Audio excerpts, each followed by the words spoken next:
우리가 이 보배를 질그릇에 가졌으니 이는 심히 큰 능력은 하나님께 있고 우리에게 있지 아니함을 알게 하려 함이라. 우리가 사방으로 우겨쌈을 당하여도 쌓이지 아니하며 답답한 일을 당하여도 낙심하지 아니하며 박해를 받아도 버림바 되지 아니하며 거꾸로 들임을 당하여도 망하지 아니하고 우리가 항상 예수의 죽음을 몸에 짊어짐은 예수의 생명이 또한 우리 몸에 나타나게 하려 함이라. 우리 살아있는 자가 항상 예수를 위하여 죽음에 넘겨짐은 예수의 생명이 또한 우리 죽을 육체에 나타나게 하려 함이라. 그런즉 사망은 우리 안에서 역사하고 생명은 너희 안에 역사하느니라. 기록된 바 내가 믿었으므로 말하였다 한 것 같이 우리가 같은 믿음의 마음을 가졌으니 우리도 믿었으므로 또한 말하노라. 주 예수를 다시 살리신 이가 예수와 함께 우리도 다시 살리사 너희와 함께 그 앞에 서게 하실 줄을 아노라. 이는 모든 것이 너희를 위함이니 많은 사람의 감사로 말미암아 은혜가 더하여 넘쳐서 하나님께 영광을 돌리게 하려 함이라. 아멘. 할렐루야. 아멘으로 한 번 더 화답하겠습니다. 할렐루야. 아멘. 이 시간에 질그릇이라는 제목으로 하나님께서 주신 은혜를 함께 나누겠습니다. 그릇을 만드는데 많은 재료들이 있습니다. 나무를 깎아서 그릇을 만들기도 하고 유리로 그릇을 만들기도 합니다. 예수님 시대의 유대 지역에는 돌이 많았습니다. 그래서 돌로도 그릇을 만들기도 했습니다. 또 어떤 재료들이 있을까요? 우리가 성전을 봉헌할 때의 기사를 보면 금과 은으로도 그릇을 만들었다는 것을 성경에서 볼 수 있습니다. 당시에 궁궐에서 쓰던 혹은 성전에서 쓰던 금, 은 이러한 그릇들은 아마도 상당한 값어치를 가지고 있었을 것입니다. 그리고 오늘 우리가 성경에서 볼 수 있는 흙으로 만든 그릇, 어떤 그릇입니까? 질그릇도 있습니다. 이 질그릇은 가장 흔한 재료로 또 가장 손쉽게 만들 수 있는 가장 무난한 그릇입니다. 질그릇은 대단한 그릇이 아닙니다. 어디에나 있고 투박하고 보잘것없는 데다가 심지어는 잘 깨지기까지 합니다.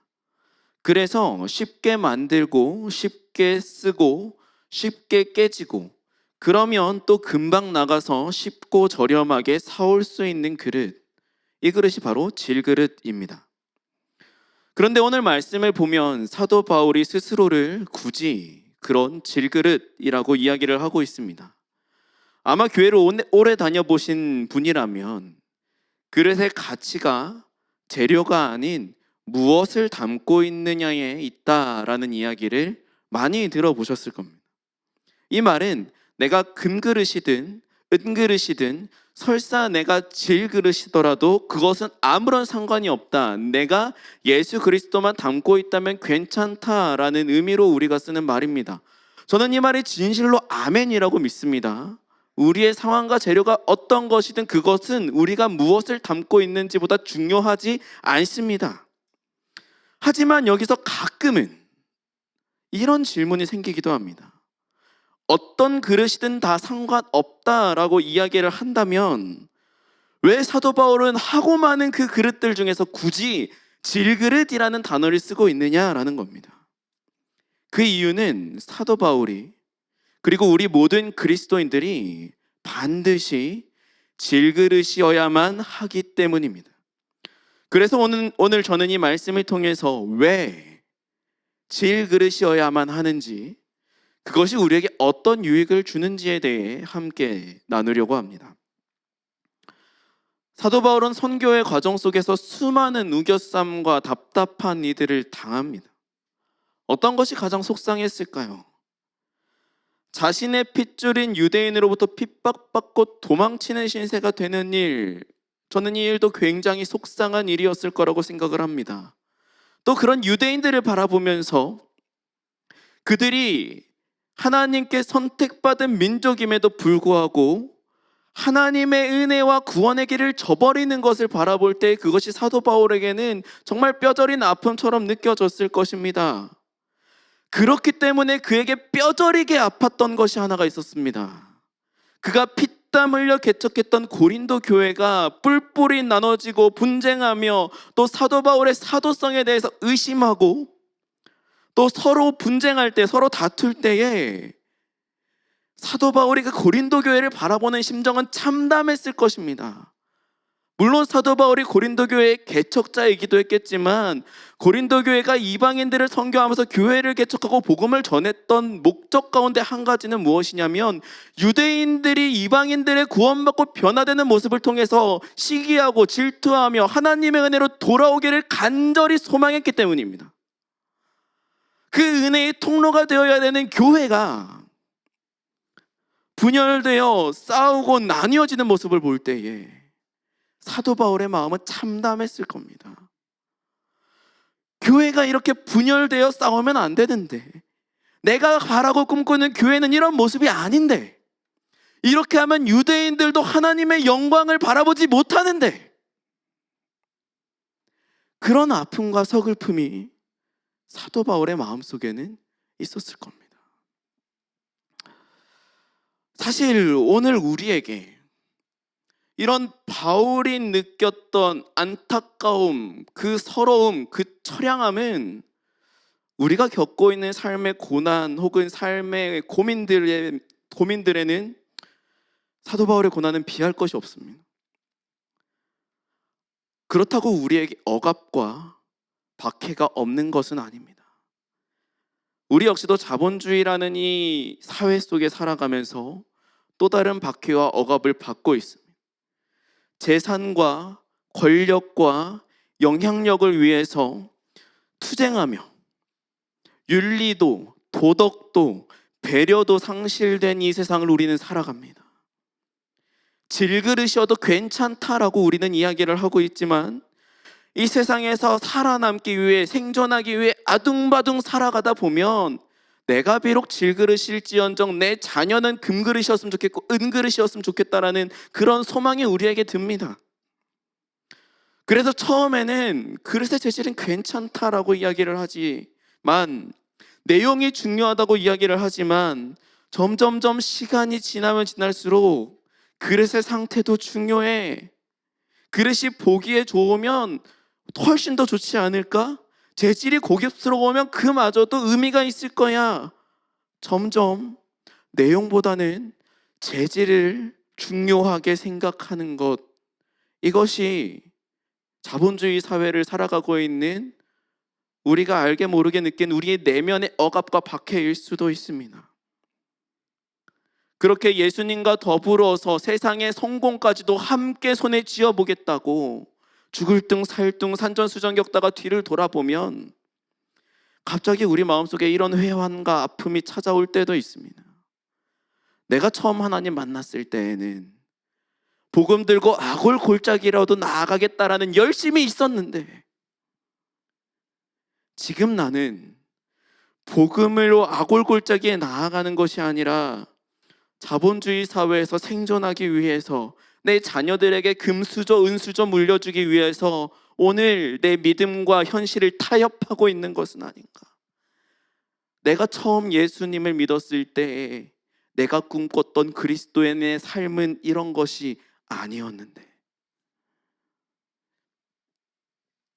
교회의 이상을 바라보았던 바울의 고민, 그리고 종종 그리스도인의 이상과 현실을 바라보는 우리의 고민은 어쩌면 그 결이 비슷하게 여겨지기도 합니다. 사도 바울은 교회를 향한 핍박과 내부의 분열이라는 아픔 속에서 박해와 버림을 받았고 거꾸러뜨림을 당하며 고민했습니다. 또한 우리는 자본주의 사회 속에서 성공과 번영이라는 가치관과 어떤 고난도 감당하겠다는 그리스도인의 가치관 사이에서 똑같이 사방으로 우겨쌈을 당하며 답답한 일을 당하며 고민하고 있습니다. 이 고민 속에서 사도 바울은 자신이 질그릇이라고 이야기를 합니다. 왜 사도 바울은 굳이 질그릇이어야만 했을까요? 하나님의 말씀 안에서 질그릇이 처음 등장하는 성경은 레위기입니다. 이 말은 레위기 안에 하나님의 율법 안에 질그릇에 대한 규정들이 있다라는 이야기겠죠. 그 말씀을 한번 살펴보겠습니다. 레위기 11장 31절부터 33절까지의 말씀입니다. 제가 읽겠습니다. 모든 기는 것 중 이것들은 내게 부정하니 그 주검을 만지는 모든 자는 저녁까지 부정할 것이며 이런 것 중 어떤 것의 주검이 나무 그릇에든지 의복에든지 가죽에든지 자루에든지 무엇을 쓰는 그릇에든지 떨어지면 부정하여 지리니 물에 담그라. 저녁까지 부정하다가 정할 것이며 그것 중 어떤 것이 어느 질그릇에 떨어지면 그 속에 있는 것이 다 부정하여 지나니 너는 그 그릇을 깨트리라. 아멘. 레위기 11장은 부정한 짐승에 대한 규례를 담고 있는 말씀입니다. 부정한 짐승은 먹어서도 안 되고 그 시체를 만져서도 안 됩니다. 그리고 혹 그 시체가 질그릇에 떨어지면 그 질그릇은 깨트려 버려야 합니다. 이것이 율법입니다. 그런데 나무 그릇은 다릅니다. 그냥 물로 씻으면 됩니다. 하루 두면 됩니다. 오직 질그릇만이 부정해졌을 때 그릇이 깨트려 버려야 됩니다. 제가 11장 뒷부분까지 읽지는 않았지만 11장 뒷부분을 보면 질그릇뿐만이 아니라 화덕이든 화로이든 그것이 떨어지면 깨트려 버리라고 이야기를 하고 있습니다. 흙으로 만든 그 모든 것은 부정하여졌을 때 깨트려 버리라는 겁니다. 제가 읽은 레위기 11장 외에도 레위기 15장을 보면 또다시 이와 비슷한 규례가 나오는데 유출병에 걸려서 부정해진 자가 그 질그릇을 만지게 되면 그 그릇이 부정하니 그 그릇을 깨트려 버리라고 이야기를 합니다. 여기서도 동일하게 나무 그릇은 물로 씻으면 된다고 이야기하고 있습니다. 왜 율법은 흙으로 만든 것에 대해서 그것이 부정해지면 굳이 깨트리라고 이야기를 하고 있을까요? 저는 아마도 이 이유이지 않을까라고 생각을 합니다. 성경에 흙을 빚어서 만들어진 대표적인 존재가 하나 있습니다. 바로 인간입니다. 하나님의 형상을 담도록 흙으로 빚어져서 만들어진 존재. 그렇게 다른 어떤 피조물과 달리 거룩하게 구별된 존재가 바로 인간입니다. 하지만 이런 인간이 반드시 깨트려질 수밖에 없는 유일한 조건이 있습니다. 창세기 2장 17절 말씀을 우리 함께 읽겠습니다. 시작. 선악을 알게 하는 나무의 열매를 먹지 말라. 내가 먹는 날에는 반드시 죽으리라 하시니라. 아멘. 단 한 번의 범죄라도 그것이 인간을 반드시 깨트리는 것, 이것이 하나님의 규칙입니다. 그렇게 유대인은 부정한 짐승의 씨를 담든 부정한 사람과의 접촉이 있든 그 질그릇을 깨트릴 때마다 이것을 기억해야 했을 수도 있습니다. 흙으로 빚어진 자신들이 죄로 인해 부정해졌을 때 스스로 깨트려질 수밖에 없는, 죽을 수밖에 없는 비참한 존재라는 것, 그것을 유대인들은 기억해야만 했을 것입니다. 그렇게 해서 깨트려진 질그릇에 대해서도 성경은 이야기를 하고 있습니다. 욥기 2장 8절입니다. 함께 읽습니다. 시작. 욥이 제 가운데에 앉아서 질그릇 조각을 가져다가 몸을 긁고 있더니, 몸에서 나오는 것은 다 부정한 것입니다. 고름이 나오는 것은 부정한 것입니다. 닿으면 접촉하면 부정해서 깨트려 버려야 되는 것입니다. 부정해져서 깨트린 질그릇의 조각은 결국 어떻게 쓰임받느냐? 계속해서 부정한 것에 접촉되고 또 접촉되고 또 접촉되면서 완전히 부정해져서 아무짝에도 쓸모없는 것이 되어버리는 것, 그것이 부정해진 질그릇의 운명입니다. 또한 죄로 인해 반드시 죽게 된 모든 인간들에게 확정되어 있는 미래입니다. 그렇기에 사도 바울은 자신을 향해서 이렇게 이야기를 합니다. 질그릇. 우리 모두는 우리의 상황이 어떻든, 우리의 재산이 어떻든, 우리의 사회적 지위가 어떻든 금그릇과 은그릇이 될 수 없습니다. 우리는 그저 질그릇일 뿐입니다. 그런데 오늘 말씀에서 놀라운 이야기를 하고 있습니다. 7절 말씀을 우리가 함께 읽겠습니다. 시작. 우리가 이 보배를 질그릇에 가졌으니. 질그릇에 담긴 그 보배는 무엇일까요? 10절 말씀을 읽겠습니다. 시작. 항상 예수의 죽음을 몸에 짊어지며. 우리 몸에 짊어지는 것은 예수의 죽음입니다. 우리가 바로 질그릇이라고 말씀을 드렸으니, 그렇다면 질그릇에 가진 보배는 바로 예수의 죽음입니다. 질그릇에 예수의 죽음이 담겨집니다. 우리가 여기서 한 가지의 질문을 더 해볼 수 있습니다. 율법에 의하면 부정한 시체가 담겨져야 그 질그릇을 깨트려 버립니다. 그렇다면 예수의 죽음은 부정한 것입니까? 율법에 의하면 그렇습니다. 왜냐하면 그리스도께서는 나무에 달려 돌아가셨기 때문입니다. 율법은 나무에 달린 자를 하나님의 저주를 받아 죽게 된 자라고 이야기를 합니다. 따라서 나무에 달려 돌아가신 예수의 죽음은 저주받은 자의 죽음입니다. 그렇기에 예수의 죽음은 유대인의 율법 안에서는 그 무엇보다도 부정한 죽음입니다. 그 부정한 죽음이 질그릇에 담겨집니다. 그렇기에 예수의 죽음을 짊어지는, 예수의 죽음을 담고 있는 질그릇된 우리는 완전히 깨트려져 버려야만 하는 존재들입니다. 낙심하는 것이, 거꾸러뜨림을 당하는 것이, 망하는 것이 오히려 유대인들의 율법 안에서는 지극히 당연한 것입니다.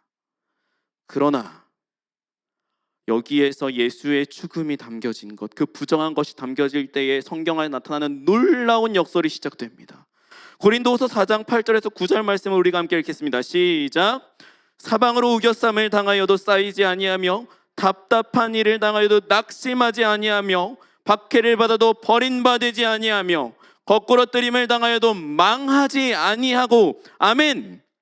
이것이 예수님께서 보여주시는 놀라운 능력인 줄로 믿습니다. 아멘. 부정한 죽음이 질그릇에 담겨졌을 때, 그리고 유출병에 걸린 사람의 질그릇을 만졌을 때에 그 질그릇이 부정해지는 이유가 있습니다. 왜냐하면 유대인들은 부정함이 접촉을 통해서 전가된다고 믿었기 때문입니다. 이것을 전가라는 단어를 신약에서 쓰는데, 신약에 넘어와서 예수님이 유대인들, 바리새인들에게 집요하게 공격받는 한 가지 이유가 있습니다. 그것이 바로 접촉입니다. 예수님께서 유대인들이 부정하다고 여기시는 자들과 접촉하셔요. 병자들과 접촉하십니다. 장애인들과 접촉하셔요. 눈을 보지 못하는 사람을 만지시고, 듣지 못하는 자를 만지시고, 손이 마른 자를 만지시고, 그리고 예수님께서 심지어는 죽은 자의 손을 붙잡고 이렇게 세우십니다. 예수님은 유대인의 가치관 속에서는 부정해져야 됩니다. 하지만 여기서 예수님이 그런 놀라운 치료의 기적을 베푸시면서 이렇게 말씀하셔요. 너의 죄가 사하여졌다. 바리새인들이 보기에는 그 죄가, 그 부정함이 예수님께로 전가돼야 되는데 오히려 그 상황이 역전되는 겁니다. 예수님께서 부정한 사람들을 향하여 그 죄가 사하여졌다라고 이야기하시는 것, 이것을 유대인들의 가치관에서 받아들일 수가 없었습니다. 이것을 우리의 삶 속에 한번 적용해 보겠습니다. 우리는 예수를 닮기 위해 거룩한 삶을 살려고 부단히 애를 씁니다. 깨끗한 그릇이 되려고 부단히 애를 쓰며 살아갑니다. 하지만 우리는 서로 엮여서 살아가고 있는 이 세상 속에서 결국에는 부정한 것과 접촉하며 살아갈 수밖에 없습니다. 아무리 우리가 깨끗하려고 노력을 해도 우리는 결국에는 이 세상 속에서는 부정해질 수밖에 없는 존재들입니다. 그 부정의 순환 고리를 끊어낼 수가 없는 존재들이 바로 우리들이에요. 그러나 죄가 없으신 예수님은 다르셔요. 예수님께서 죄인을 접촉하실 때 죄인의 죄가 예수님께로 옮겨오는 것이 아니라 예수님의 의가 죄인에게로 옮겨갑니다. 이것을 신학에서는 의의 전가라고 이야기를 합니다. 예수님의 죄 없으심이, 예수님의 그 거룩하심이 죄인에게 옷으로 입혀지는 것입니다. 이것이 죄사함이고, 이 죄사함 때문에 우리는 하나님 앞에서 칭의, 의롭다 칭함을 받습니다. 그래서 우리는 우리의 깨어짐이 마땅하지만 예수의 죽음을 담고 있기 때문에 우리는 절대로 깨어지지 않습니다. 그 예수의 의가 우리에게 전해졌기에 우리는 우겨쌈을 당하여도 쌓이지 아니하고 답답한 일을 당하여도 낙심하지 않습니다. 박해를 받아도 버림받지 아니하며 거꾸로 뜨림을 당하여도 우리는 망하지 아니합니다. 그 까닭은 예수의 의가 우리에게 전가되기 때문입니다. 그래서 사도 바울이 오늘 우리에게 이 말씀을 남기고 있습니다. 11절 말씀을 함께 읽겠습니다. 시작. 자가 항상 예수를 위하여 죽음에 넘겨짐은 예수의 생명이 또한 우리 죽을 육체에 나타나게 하려 함이라. 아멘. 항상 예수를 위해 죽음에 넘겨지는 것, 이것이 바울 시대에는 당연한 것이었습니다. 늘 죽음의 위험이 도사리고 있으니까, 그때는 정말로 내 목숨을 내놓고 신앙생활을 해야 되는 시대였으니까. 그렇다면 여러분들께 여쭙겠습니다. 여러분은 안전하십니까? 예수님을 믿는다고 우리가 직접적인 불이익이 없다 하여서, 우리가 생명의 위협을 받지 않는다고 하여서 우리가 안전하다라고 우리가 느낄 수 있겠습니까? 지금 우리가 살아가고 있는 이 시대는 돈이 신의 자리를 대신하고 있습니다. 그것 때문에 믿음과 생존 사이에서 얼마나 많은 타협을 하고 있습니까? 앞에 서서 말씀을 전하는 저도 마찬가지입니다. 저도 이 질문 앞에서 자유할 수 없습니다. 우리는 모두 이 시대에서 믿음과 생존 사이에 아슬아슬한 줄타기를 하고 있습니다. 혹 나는 생존에 아무런 문제가 없다고 여기시는 분이 계시다면 그 역시도 또 다른 줄타기일 수 있습니다. 믿음과 현실에 안주하는 것 사이에서 우리는 또한 아슬아슬한 줄타기를 하고 있을지도 모릅니다. 우리가 살아가고 있는 이 세상은 우리의 믿음을 지키기에 절대로 안전한 곳이 아닙니다.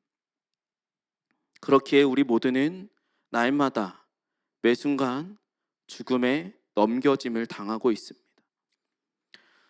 그리고 죽음에 넘겨짐을 당하는 우리들은 이 시간에도 끊임없이 무한한 경쟁 속으로 내몰리고 있습니다. 우리들이, 그리고 우리의 자녀들이 이 세상 속에서 끝없는 경쟁에 내몰리고 있습니다.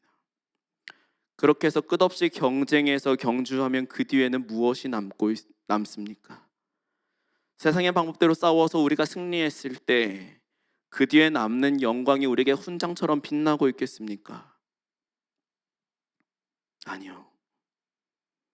그 이후에도 우리는 여전히 죽음에 넘겨짐을 당할 뿐입니다.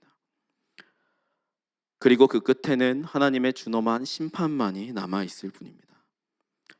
하지만 우리에게 참 생명을 주는 것은 죽음에 넘겨지는 그 상황 속에서 죽음을 피하는 것이 아닙니다. 생존과 타협하는 것도 아니고 주어진 환경에 안주하는 것도 아닙니다. 그것은 오직 예수의 죽음을 우리 안에 짊어지는 것. 갈라디아서 2장 20절의 말씀처럼 내가 그리스도와 함께 십자가에 못 박힐 때에, 우리가 함께 읽은 14절 말씀처럼 주 예수를 다시 살리시니가 예수와 함께 우리도 다시 살리사 너희와 함께 그 앞에 서게 하실 줄로 믿습니다. 아멘. 말씀을 맺습니다. 설교를 시작하면서 제가 던졌던 그 첫 번째 질문은 꼭 질그릇이어야만 했는가라는 질문이었습니다. 질그릇은 부정적인 의미입니다. 그렇기에 우리를 질그릇이라고 이야기할 때에 그 비유가 우리에게 썩 달갑게 느껴지지는 않습니다. 하지만 오늘 말씀은 우리가 질그릇이라는 것이 오히려 우리에게 은혜라는 것을 이야기해주고 있습니다. 왜냐하면 우리가 질그릇이기에 죄인된 우리에게 그리스도의 죽음이 담길 때 우리는 그 죽음을 통해서 생명의 의를 전가받기 때문입니다. 사랑하는 주님의 제자교회 성도 여러분, 특별히 오늘 주간 예배로 드리는 남선교회 연합회 회원님들, 오늘 이 말씀이 여러분에게 어떻게 들리십니까? 저에게는 이 말씀이 마치 하나님의 외치는 음성이 제 마음을 때리는 것처럼 들렸습니다. 사방으로 우겨쌈을 당하며 답답하고 박해를 받으며 거꾸로 트림을 당하는 우리들, 그리고 그 속에서 이 땅함새 결국에는 세상에 타협하는 것처럼 느껴져서 죄책감과 아픔에 눈물을 흘리고 있는 그런 우리들을 향하여서 하나님이 이렇게 말씀하시는 것처럼 들려요. 세상이 너를 깨트리고 넘어뜨리려 하겠지만 나는 너를 결단코 깨트리지 않겠다. 사탄은, 그리고 이 세상은 너를 끝까지 부정하다라고 여기겠지만 아무리 부정한 너일지라도 나는 너를 결단코 절대로 깨트리게 내버려 두지 않겠다. 그렇게 하나님은 질그릇인 우리들에게 예수의 죽음을 주셨습니다. 그 아들 예수를 십자가에 못 박으셨습니다. 하지만 그대로 내버려 두지 않으셨고 그 아들을 죽음에서 3일 만에 다시 일으키셨습니다.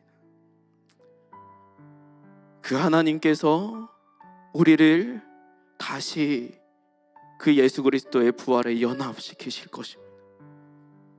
그렇기에 우리는 그 하나님의 외침에 응답하여 이뤄가야 할 비전이 있습니다. 그것은 우리가 담은 예수의 죽음을 함께 나누어 담는 것입니다. 예수를 닮지 않으면 우리는 이 세상 속에서 끊임없이 죄와 접촉하며 부정을 전가받고 또 전가하겠지만, 우리에게 예수의 죽음이 담겨지면 우리는 부정을 전가하는 것이 아니라 예수의 생명을 전가하는 은혜의 통로가 됩니다. 그렇게 예수의 생명을 담은 우리는 많은 사람들의 감사가 되고 이것이 하나님께 영광이 될 수 있는 것입니다. 그래서 오늘 사도 바울은 마지막으로 이 말씀으로 우리를 위로하며 권면하고 있습니다. 그래서 오늘 이 말씀을 함께 읽으며 오늘 이 시간을 마무리하고자 합니다. 고린도후서 4장 15절 말씀을 우리가 함께 읽겠습니다. 시작. 이는 모든 것이 너희를 위함이니 많은 사람의 감사로 말미암아 은혜가 더하여 넘쳐서 하나님께 영광을 돌리게 하려 함이라. 아멘.